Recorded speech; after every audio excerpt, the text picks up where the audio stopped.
Experts shared insights about forced organ harvesting of prisoners of conscience in China at a webinar today organized by the University of North Carolina's Center for Bioethics. What is forced organ harvesting? According to Dr. Torsten Trey, Executive Director of Doctors Against Forced Organ Harvesting (DAFR, it is an organ procurement without consent.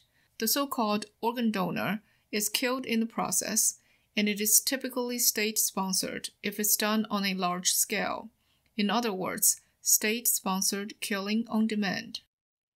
Regarding Ambassador Sam Brownback's statement against the forced organ harvesting of Falun Gong practitioners in China, and Secretary of State Mike Pompeo's recent mention of the persecution of Falun Gong, Dr. Trey said, just the simple fact that they bring up this issue, that they talk about it, this is already, I would think, a breakthrough. One of the things that the United States has done is Congressional Resolution 343, and that resolution is only partly implemented. One component of it is asking the State Department to produce its own report on this issue with a proper investigation. The host, Dr. Alexander Toledo, professor of surgery with the University of North Carolina's Division of Abdominal Transplant Surgery, discovered the webinar topic through one of his patients, a 41-year-old mother who flew from North Carolina to Tianjin in China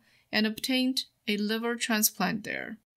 Dr. Toledo described the procedure as an on-demand deceased donor liver transplant.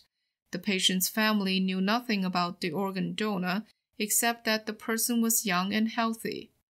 According to Dr. Trey, in China between 1999 and 2006 increased from 150 centers to over 600 transplant centers. So there must be a huge confidence in a long-lasting, ample supply of organs.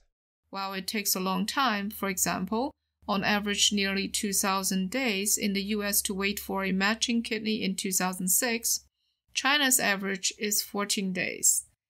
DAFR's research shows that China has a small registered donor base of 375,000 from the Chinese Communist Party's official numbers, yet the donor rate, that is the number of eligible organ donors per year out of registered organ donors, is 140 times higher than that in the US and UK.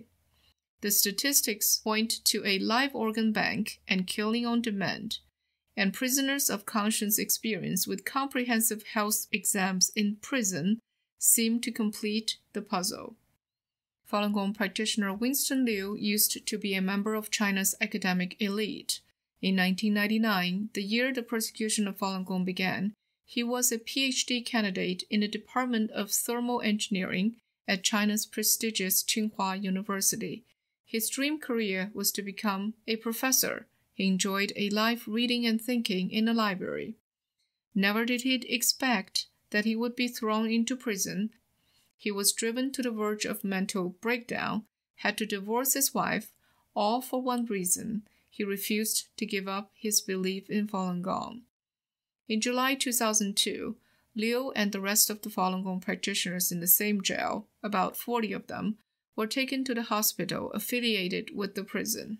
They were all given comprehensive health exams, including a blood test, an X-ray test, an eye exam, and a urine test, and were told that this was a standard procedure for all prisoners. An inmate assigned to monitor Liu in his prison cell laughed at this. He said, "This is like a joke. We never received such extensive medical exams, even simple one. Who cares your health here? Obviously, the medical exams I received targeted only Falun Gong practitioner. But why? I didn't have an answer that time. Until 2006, Mr. David Matters and David Kilger investigated the allegation of forced organ harvesting in China. I believe that I had been one of the unwilling organ donors since medical exams in prison. I could be killed at any time. Liu managed to leave China and became a student at the University of Calgary in Canada in August 2005. Regarding the desperate situation of some patients, Mr. Matus said, and in Canada, the transplantation professionals have suggested that patients should be counseled that if they're going to abroad for an organ to a place like China, somebody may be killed for the organ, which may dissuade even the most desperate person. In response to a question from the audience, why does the Chinese Communist Party persecute Falun Gong?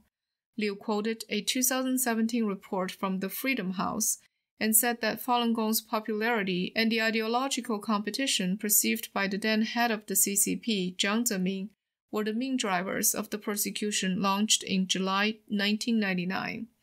It is still going on today.